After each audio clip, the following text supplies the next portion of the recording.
Hey Rising Church, welcome to round 2 of our Groves. I hope you guys are excited to continue getting to know each other better. Remember, one of our goals in Groves is to really get to know each other, bond with each other, really see each other as family and be that support system that we all need.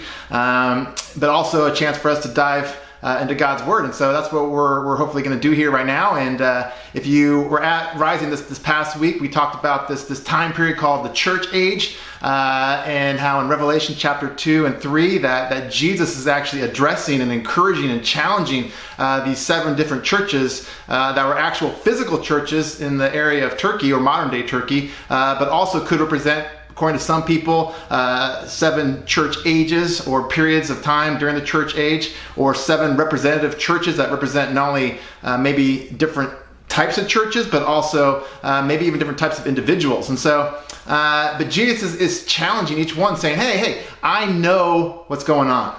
He says, I understand, I see, literally saying, I see what's going on, I understand what's going on, I am with you, as we talked about this past Sunday, through the church age, that you don't have to worry about that, that you have to remember, behold, that I am with you. And so Jesus is with us, and he sees, he knows what's going on, so he knows the church's afflictions, its trials, its persecutions. He sees the good and the bad of each of these churches, and that's what we're seeing in each of these addresses of these 7 churches, is Jesus saying, hey, here's what I see as positive, here's what's good, hey, way to go. And then he kind of, for some of them, says, here's an area where you need some improvement, where you could really need to address these issues. And so that's kind of this whole idea that Jesus keeps saying, hey, I am with you. Those who are victorious, you're going to be given these certain things, these rewards, if you will. And that's kind of encouraging for us. But what I want us to do right now, and in your small groups, you're going to be looking at some of the specifics of a few of these 7 churches. We already talked about a few of them on Sunday morning, or a couple of them. And right now I want to focus in on one of them, and specifically one in Philadelphia, which we'll get to in a second. But I want to give the opportunity to kind of catch you up to speed when we did the timeline, which I think is going to help us talk about Philadelphia and what Jesus addresses to the church of Philadelphia. But I wanted to go back through that timeline that we did a couple Sundays ago and give you that third layer, that third level of the story. Remember, we did the first level was just kind of the narrative of the story, and the second level was kind of the conflict or the issue, and that was our separation from God, and how we had to be taken away from the tree of life so that we wouldn't have access to live forever apart from God, and how God had a plan to bring Jesus. He sent, this man Abraham, and then Moses, and then the law, and then David, and the prophets, and just all pointing towards this figure who was going to come at the center of time to redeem us, to save us, to be the Messiah, the rescuer, the deliverer. And so Jesus, right in the middle of history, is the tree of life, our access back to God, to a right relationship with Him. That's the second layer. And what I want to do real quick is do the third layer, which is what I mentioned a couple Sundays ago, is basically the kind of God's location, kind of man's relationship with God, where God kind of resides, I guess, if you will. If you are trying to fill out your thing online with the church app, maybe get that out so you can fill in those missing details. But again, this third layer has to do with God's location. And so you can see back here, I tried to put it out here. I don't know if you're going to be able to see it or not very well. It might be cut off a little bit. Maybe I'll move it down just a tad bit if I can. Maybe not. But you can see down there kind of some of the stuff that we talked about. In 2000 BC, we kind of said is the beginning of the story, even though there was a pre-story, a prologue, an introduction. And as you know, they have the creation and the fall. And so when you think about the creation and the fall, the big thing you need to realize is that before the fall, Adam and Eve, they were with God. And so I just want to kind of give you this, God's location was with Adam and Eve, and so they were finding, they were walking in the cool of the garden, they were with God before the fall, right? And then you have the fall where they eat from the tree of the knowledge of good and evil, and they kind of turn their backs on God. They say, hey, we want to do our own thing, we don't need you, we can be God ourselves. And then you have separated from God. So the result of that is they are separated from God, and that is the problem, right? So relationally, they are separated. They are away from each other. And God is putting into motion a plan to make it so that they can be with God again, reconciled. And you kind of see through history a couple things happen. We'll skip to 1500 BC, around there. Again, these are approximations. But that's when you have Moses and you have the law. And basically God's like, I want to remind you that I am with you, right? And so he says, I'm going to give you this thing called the tabernacle. It's like a mobile home, if you will, where it's like God they needed a symbol that God was with them. So he said, here's this tabernacle. You're going to carry it with you. It's going to have the Ark of the Covenant. You got to put it together, when you guys are wandering through the wilderness. But I want you to understand that I am with you in the tabernacle, right? Well, you come to 1000 BC and you have David, you have Solomon, they're in Jerusalem, and Solomon decides, hey, I want to build God a house. In Hebrew, the word house is what we translate temple as. I want to build you a temple, the house of God, house of the Lord. And so you have a little bit, maybe around 900 and something BC, you have Solomon builds the first temple. And this is God with them in the sense that he dwells in the temple. His presence is in the temple. And so that's where they go to worship him. That's where they go to honor him. That's where they bring their offerings and sacrifices, because God is with them physically represented in the temple, right? So you have Solomon's temple, the time of Solomon, and that stands. A big date on your calendar is 586 BC, because in 586 BC is when the Babylonians come in. They wipe out the southern tribe, the tribe of Judah and Benjamin there, and the first temple is just decimated, it's destroyed. The surviving Jews are taken into exile in Babylon, but the first temple is destroyed. 586 BC. This is a huge event, because what does that mean for them? What do they do without this place to worship God? Well, God's house isn't with them anymore, right? It's destroyed. And so 586 BC is a huge moment in the history of God's relationship with man, because what do we do without the temple? And what happens is they return from the exile, the time of Ezra and Nehemiah, Zerubbabel, and they rebuild the temple. And so they build what's called the Second Temple. And so that's completed somewhere in here in the 5th, 4th century BC, the 400s. So they rebuild the temple, Second Temple. And that stands for a good 400 years until the time of a guy named Herod the Great. And I describe Herod the Great as the Chip and Joanne Gaines of the 1st century BC, because he decides, hey, I want to renovate the temple. This thing is kind of falling apart. It's 400 plus years old. We need to do some renovations on this thing, kind of get it up to par. We want it to rival everything else they see in the Roman Empire. So we want to build like a temple that people are going to be blown away by. And so we have the Second Temple renovation. It's still called the Second Temple, even though it's kind of like 2.5, I guess, if you want to say that. The Second Temple is renovated right before the time of Jesus. And then the big date comes.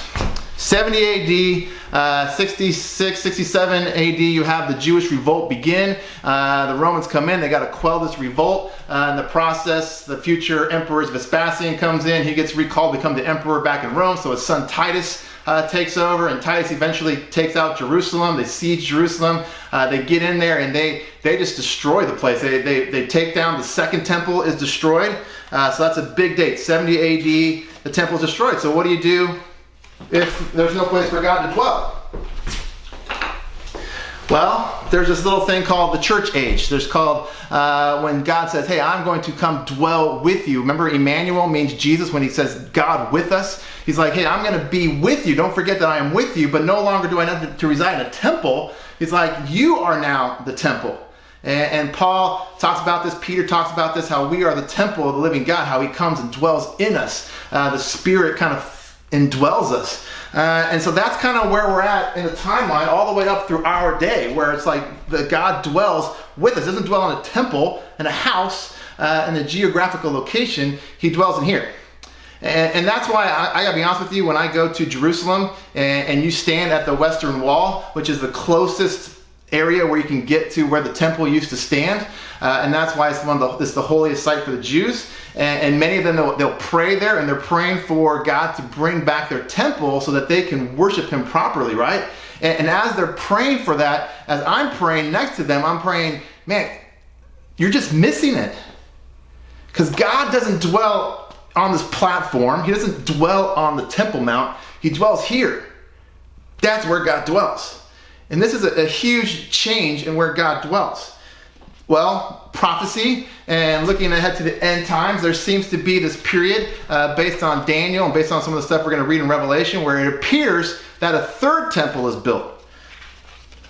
And you can actually go to Jerusalem today, if you ever come with me on one of the tours, and you can go to a place called the Temple Institute, and you can see them preparing the way so they can put up the third temple. But if you know geographically what the problem is that's where currently there's this thing called the Dome of the Rock, which came right around, I don't know, 600, 650, 700. That's kind of where Islam took over, and that's where the Dome of the Rock, and they put it right on the Temple Mount where the Jewish temple once stood, is the Dome of the Rock. Well, you can imagine if you try to put a third temple where the Dome of the Rock is, that's going to be a little bit controversial, right? So we'll talk more about this in the future, but a third temple seems to be on the horizon when you come to the end times. But here's the beautiful part. When you get to the end of Revelation, this is what you read. I'm going to go ahead and put this back up so I don't have to bend over. This is not very professional, but oh well. You hear about God's dwelling place, his house. And it says this in chapter 21. We're going to get this to eventually, but I want you to get this preview of coming attractions. It says this in 21 chapter 3. And I heard a loud voice from the throne saying, "Look, God's dwelling place is now among the people, and he will dwell with them. They will be his people, and God himself will be with them and be their God. He will wipe every tear from their eyes. There will be no more death or mourning or crying or pain, for the old order of things has passed away." He who was seated on the throne said, "I am making everything new." He's like, I'm making everything new. And then you fast forward to verse 22 and it says this. Check this out. "I did not see a temple in the city, because the Lord God Almighty and the Lamb are its temple." It's like it says there's no need for first, second, third, fourth temple. It's like in heaven, at the end of the story, there isn't a temple, because God's just with them. They doesn't need a house because everyone's living with him. They're residing with him. It goes on and says this in 22:3, "No longer will there be any curse. The throne of God and of the Lamb will be in the city, and his servants will serve him. They will see his face, and his name will be on their foreheads. There will be no more night. They will not need the light of a lamp or the light of the sun, for the Lord God will give them light, and they will reign forever and ever." It's the idea that in heaven there will be no more need for a temple, because you don't need to go to a place to visit God. You'll be with God. And that's why it's interesting when you look at the city of Philadelphia, because the city of Philadelphia, it was in central Turkey. This place was prone to earthquakes. In fact, 50 years or so before the book of Revelation was written, the whole city was devastated by an earthquake. And I don't know if you've ever been in an earthquake, but I'm from California, so I've been in a few earthquakes, right? And I've seen it. I actually used to live, when we lived in the Bay Area, we actually lived on the lip of the San Andreas Fault. Like, we were living on top of the edge of the San Andreas Fault, which probably wasn't too wise, right? But that's kind of where we lived. But in the midst of an earthquake, what you understand is that everything starts shaking, everything starts falling apart, everything starts falling apart around you. And it was interesting that in Philadelphia, you have to ignore the train because I'm way too far into this thing to start over again. But in central Turkey, in Philadelphia, is that they had these earthquakes. And what happened is, in the middle of Turkey is also where the imperial cult was the strongest, where worship of the emperor, whether that be Nero or Domitian or whoever, was huge. And they had these temples that were built to the Roman gods, the Greek gods, to these Roman emperors. And what happened during this earthquake is that all those pillars started shaking, right? And what happened to the temples? They just came crashing down. They came crashing down. They had to be rebuilt. The whole city had to be rebuilt, in fact. They had to do an appeal to Caesar to say, "Hey, will you help us, the emperor? We need to rebuild Philadelphia." And he granted them money to rebuild the city. But here in Revelation, you have Jesus addressing the city of Philadelphia, which had been destroyed by an earthquake. The pillars of these temples to these false gods had come crashing down. And I'm just going to skip to the very end, because he says this in chapter 3, verse 11, "I am coming soon. Hold on, take hold of, grasp what you have, so that no one will take your crown.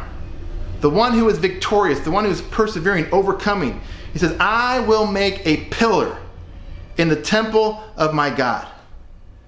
Just love that idea. He's saying, one of the things that you're going to get, one of the benefits, is that you will become a pillar in the temple of God. And this thing will not waver. It will not be shaking. All these other temples, all these other pillars, they're going to come crashing down someday, but there'll be one that prevails, and that will be you, because God will make you into a pillar in his temple where he's going to dwell. As we fast forward to the end of Revelation, he's saying, where you will dwell with me, you will see me face to face, where there is no temple, because we're all together. And that's the hope that we have to look forward to. That's the thing that we can say, hey, it is well with my soul.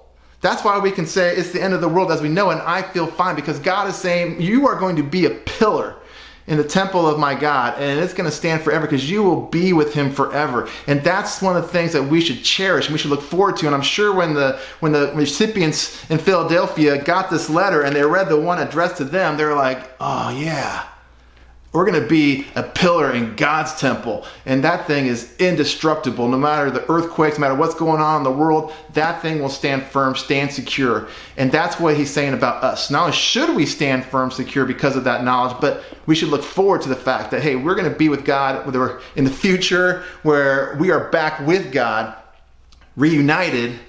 God has fixed our problem of sin and death. And we will be with him, and there won't be a temple. We'll be the temple. We'll just be with God. We won't be separated from him any longer. So hopefully as you guys continue looking at some of these other churches and types of churches or types of individuals, as you read Revelation 2 and 3 and kind of pick apart some of those details, just be encouraged. The whole point is to challenge us, but also to encourage us, to say, hey, here's what you're doing right. Here's what I want to affirm, but here's some areas where you need some improvement. And I think if you look closely, you're going to find some of these churches, one of them probably is going to reflect who you are and encourage you, but also challenge you, which is the whole point of this whole book. So I hope you guys have a great rest of your study, and we will see you next week. Thanks.